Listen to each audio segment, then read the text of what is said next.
नमस्कार। ये आकाशवाणी शिमला है। अब आप प्रभा शर्मा से प्रादेशिक समाचार सुनिए। वक्फ संशोधन विधेयक 2025 संसद से पारित हो गया है। राज्यसभा ने चर्चा के बाद इसे आज मंजूरी दे दी है। 128 सदस्यों ने संशोधन विधेयक के पक्ष में और 95 ने विपक्ष में मतदान किया। लोकसभा से ये विधेयक पहले ही पारित हो चुका है।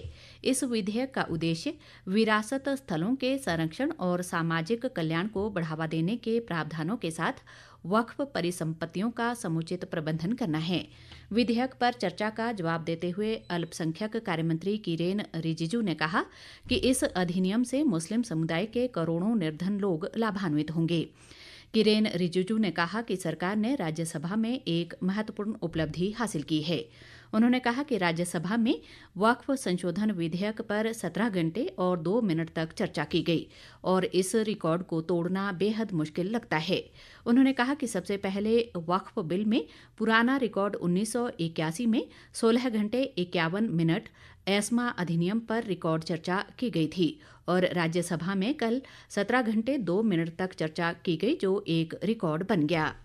वक्फ अमेंडमेंट बिल में पुराना रिकॉर्ड जो एस्मा एक्ट पे चर्चा हुई थी 1981 में 16 आवर्स 51 मिनट्स डिस्कशन हुआ था, इसको रिकॉर्ड तोड़कर कल राज्यसभा में 17 आवर्स 2 मिनट्स चर्चा करके हिस्टोरिक सबसे लंबी चर्चा आज तक किसी बिल में पारित हुआ, उसके लिए और लोकसभा के भी पूरे मेंबर्स को मैं धन्यवाद भी देता हूं, अभिनंदन करता हूं। देर रात तक बैठ करके कामकाज किया है। इधर प्रदेश में भी वक्फ संशोधन विधेयक 2025 का लोगों ने स्वागत किया है। उन्होंने संशोधन को वक्त की जरूरत बताया है। लोगों का कहना है कि संशोधन होने के बाद वक्फ की मनमानी पर रोक लगेगी और पारदर्शिता आएगी। देश भर में जो ये हमारा जो ये वक्फ बोर्ड का जो बिल पास हुआ है, ये काफी समय से लंबे चल रहा था और विपक्ष नहीं चाह रहा था ये किसी तरह से भी पास हो, पर फिर भी मौजूदा जो बिल पास हुआ है इससे आम जनता को बहुत राहत मिली है, क्योंकि वक्फ बोर्ड कहीं पे भी खड़े होकर अपना मालिकाना हक बता देता था तो आम जनता को बड़ी दिक्कत होती थी कि हम अपना मालिकाना कैसे बताएं जो 200 साल से एक जगह पे रह रहे। मैं तो यही कहूंगा कि ये जो बिल आया आम जनता के लिए बहुत राहत प्रदान करेगा। जो ये बिल है ये इसके तहत में जो भी धाराएं हैं अगर वो अपना बता सकेंगे, पक्ष बता सकेंगे तो ठीक है, नहीं तो फिर कोई उनका मालिक हक रहेगा नहीं वहाँ पे। पूर्व केंद्रीय मंत्री व सांसद अनुराग ठाकुर द्वारा संसद में कांग्रेस नेता मल्लिकार्जुन खड़गे पर की गई टिप्पणी के खिलाफ प्रदेश कांग्रेस ने आज शिमला में उपायुक्त कार्यालय के समीप धरना प्रदर्शन किया। इस दौरान प्रदेश कांग्रेस अध्यक्ष प्रतिभा सिंह, उप मुख्यमंत्री मुकेश अग्निहोत्री और लोक निर्माण मंत्री विक्रमादित्य सिंह की मौजूदगी में पार्टी कार्यकर्ताओं ने अनुराग ठाकुर और केंद्र सरकार के खिलाफ नारेबाजी की। उप मुख्यमंत्री मुकेश अग्निहोत्री ने कहा कि भाजपा नेता जानबूझकर बेवजह मल्लिकार्जुन खड़गे और गांधी परिवार को निशाना बनाते हैं।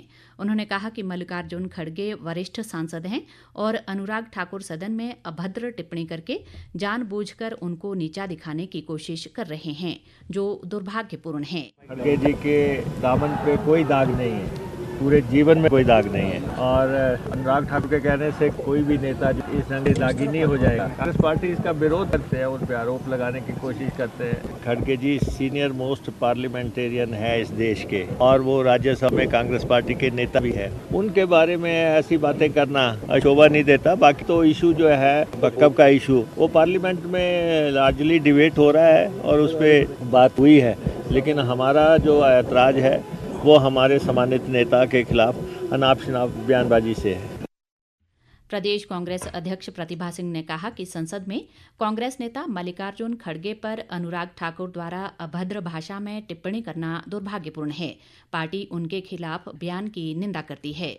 अनुराग ठाकुर जी ने पार्लियामेंट में अभद्र भाषा का प्रयोग हमारे पार्टी के अध्यक्ष के प्रति किया है, उसका हम विरोध आज यहाँ पर प्रदर्शन कर रहे हैं। कहाँ तो आपको बेरोजगारी की बात करनी चाहिए, युवाओं को रोजगार देने की बात करनी चाहिए, महंगाई कम करने की बात करनी चाहिए, परंतु उन्होंने जिस तरीके से अपनी भाषा का प्रयोग किया है अशोभनीय है और इसका हम भरपूर खंडन करते हैं। केंद्रीय संचार मंत्री ज्योतिरादित्य सिंधिया ने कहा है कि हिमाचल प्रदेश के सभी गांवों में बेहतर मोबाइल नेटवर्क सुविधा देने के लिए 660 नए टावर स्थापित करने का लक्ष्य रखा गया है। राज्यसभा सांसद इंदु गोस्वामी के सवाल के जवाब में संसद में उन्होंने ये जानकारी देते हुए बताया कि इन टावरों से अभी तक राज्य में 423 टावर स्थापित कर 66% लक्ष्य पूरा कर लिया गया है। केंद्रीय मंत्री ने कहा कि हिमाचल के दूरदराज सीमावर्ती क्षेत्रों में मोबाइल संचार नेटवर्क को सुदृढ़ करने के लिए 38 टावर लगाने का लक्ष्य रखा गया है। इसी के साथ ये समाचार बुलेटिन समाप्त हुआ। हमारा अगला बुलेटिन आप सुन सकते हैं शाम 6 बजे। नमस्कार।